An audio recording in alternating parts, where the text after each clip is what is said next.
Bonjour à toutes et à tous et bienvenue dans ce nouvel édito politique pour l'Insoumission. Ça faisait un moment, donc je suis contente de vous retrouver. Aujourd'hui, je viens vous parler de la niche parlementaire de cette année 2021 qui aura lieu en hémicycle le 6 mai et pour laquelle les députés insoumis ont déposé 9 propositions de loi cette année dont je vais vous parler un petit peu sur le fond. Mais d'abord, en rappel, qu'est-ce que c'est une niche parlementaire? C'est le seul jour dans l'année où un groupe d'opposition comme le nôtre peut déposer des propositions de loi et qu'elles soient effectivement discutées en hémicycle et en commission par les autres députés, qui puissent déposer des amendements et qu'un vrai débat puisse avoir lieu. Donc sur le fond, qu'est-ce qu'on a mis dans cette niche parlementaire cette année? Je dirais qu'il y a 3 catégories de propositions de loi. La première, c'est des sujets pour anticiper les élections législatives et présidentielles de 2022, puisque c'est la dernière fois en amont, suffisamment avant, qu'on va pouvoir débattre de ces questions, du rapprochement du peuple vis-à-vis des institutions et de la façon dont on choisit nos représentants. Le premier sujet qu'on a déposé, c'est la loi sur les 150 000 parrainages citoyens. Vous savez que Jean-Luc Mélenchon, quand il a proposé sa candidature en novembre 2020, il a proposé qu'on arrête d'en passer par 500 élus qui doivent parrainer les candidats, mais que directement ce soit le peuple qui choisit ses candidats à l'élection présidentielle.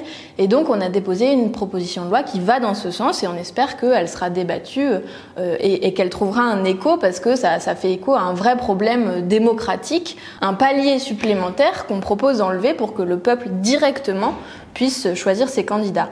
Le deuxième sujet qui est un peu dans ce domaine, c'est une loi pour réintroduire la proportionnelle dans les élections législatives, pour que par département, la proportion des listes et des partis politiques qui sont choisis par les gens envoie autant de députés à l'Assemblée nationale et que le scrutin soit ainsi réformé. Le deuxième type de proposition de loi qu'on a mis dans cette niche, c'est des sujets qui nous paraissaient urgents de traiter compte tenu de ce qu'on traverse collectivement depuis plus d'1 an maintenant, à savoir la pandémie de Covid-19, qui a eu malheureusement des conséquences de fragilisation des personnes qui étaient déjà en situation de précarité ou de fragilité et d'enrichissement pour ceux qui s'enrichissaient déjà. Et donc à ce niveau-là, on a déposé 4 propositions de loi. La première, c'est pour les jeunes, parce que vous savez, la situation dans laquelle se trouvent les jeunes de notre pays, notamment les étudiants, elle est absolument dramatique, que ce soit en termes de précarité financière, les files d'attente interminables pour l'aide alimentaire, ou encore les conséquences sur la santé mentale des jeunes, on en avait déjà parlé. Et donc on a fait une proposition de loi pour étendre le RSA de 18 à 25 ans pour que les jeunes y aient droit, puisqu'ils sont majeurs et il n'y a pas de raison que la majorité sociale ne soit pas non plus fixée à 18 ans. Ça, c'est la première proposition. La deuxième proposition, c'est pour le monde de la culture. En ce moment, il y a plus d'une centaine de théâtres qui sont occupés partout en France et il y a un élan de mobilisation vis-à-vis du secteur de la culture, mais qui s'étend aussi dans les revendications contre la réforme de l'assurance chômage.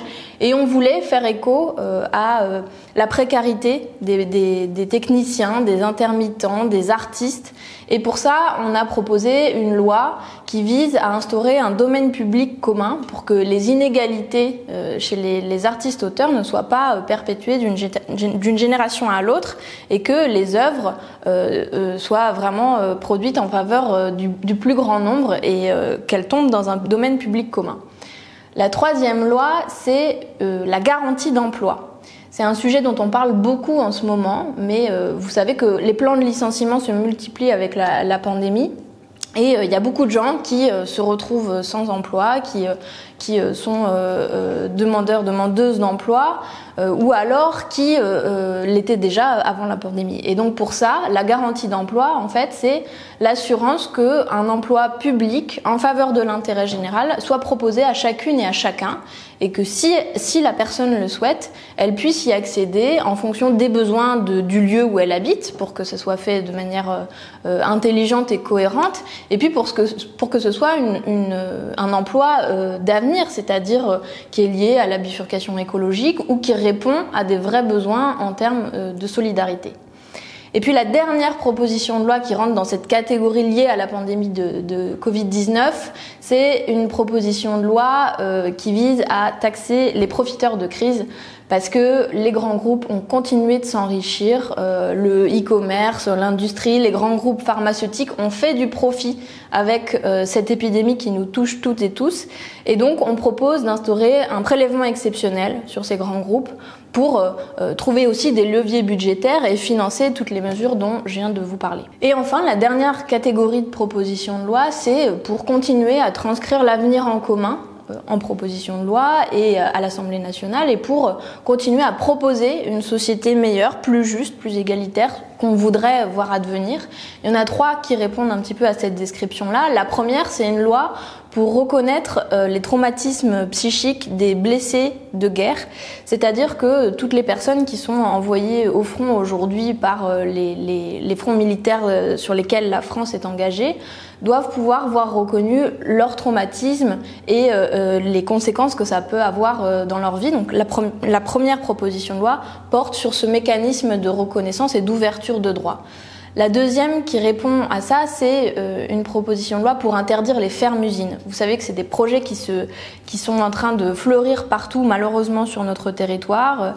Les 1000 veaux, les 1200 taurillons, et j'en passe. Et on propose d'interdire ces modèles, en fait, qui à la fois sont néfastes pour les bêtes, qui sont entassées les unes sur les autres et qui ont des conditions de vie absolument horribles. C'est néfaste aussi pour l'environnement parce que ça détraque les sols, l'eau et tout ce qui se trouve à proximité. Et puis c'est néfaste pour les personnes qui ont à y travailler, qui, parce qu'elles résident à proximité, trouvent un emploi dans ces fermes-usines et qui ont des conditions de travail absolument épouvantables. Et le troisième sujet, c'est une proposition de loi pour interdire la publicité et que dans certains lieux, ça ne soit pas possible que ces biais cognitifs dont on est assailli toute la journée aient lieu. Et donc, on voudrait limiter l'usage de la publicité dans certains lieux. Donc voilà, 9 sujets très différents. Je vous invite à suivre dès ce mercredi 14 les passages en commission de nos 9 propositions de loi sur lesquelles les députés vont poser des amendements qui vont être discutés très largement. Tout ça est retransmis en direct. Et puis il y a aussi une page directe avec les réactions de nos députés, des vidéos. Vous allez pouvoir vraiment suivre tout ça en détail. Et puis ensuite, je vous donnerai rendez-vous le 6 mai pour le passage en hémicycle où on espère que certaines de nos propositions de loi vont être adoptées. Voilà, à très bientôt et n'hésitez pas à vous abonner à l'Insoumission.